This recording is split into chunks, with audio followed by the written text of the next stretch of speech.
Stephen quickly came to my attention because of his outstanding academic profile and his sporting prowess.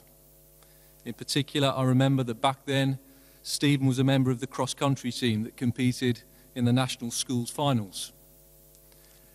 Stephen was one of a small group of students who were given the opportunity to take their maths GCSE early and go on to take an early entry A-level course. I taught this group myself, so I was fortunate enough to spend a good amount of time with Stephen. It was striking how intuitive and creative his intelligence and problem-solving skills were. He was also always very supportive of other students in the group, and I really enjoyed his keen sense of humour. On being diagnosed with cancer, Stephen immediately demonstrated his amazing resilience, continuing with his GCSE courses and his A-level maths. He was absent from school only on the days when he was undertaking chemotherapy and would get lots of work done in hospital. It was no surprise to any of us that Stephen achieved top grades across the board and then went on to do the same in his first year in the sixth form. Stephen made applications to study medicine at top universities, including Cambridge, but ultimately decided not to complete his A-level studies as there were other priorities that he wanted to address.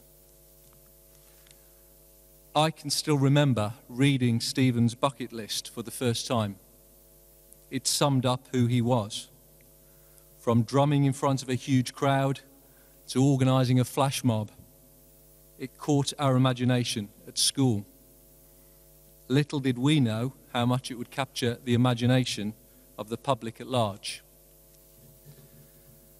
Number 2 on Stephen's list was a charity skydive, second only to his clear priority to raise as much money as possible for the Teenage Cancer Trust.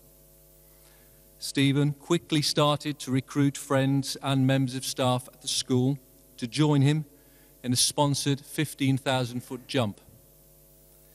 He asked me if I'd take part, and I can remember squirming and saying that I would do it if he really wanted me to.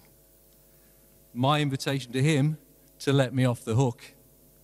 He smiled and said that, yes, he really would like me to do it. So my fate was sealed. The other skydivers seemed to love the experience. Personally, I hated it, as expected, but I'm really glad I did it.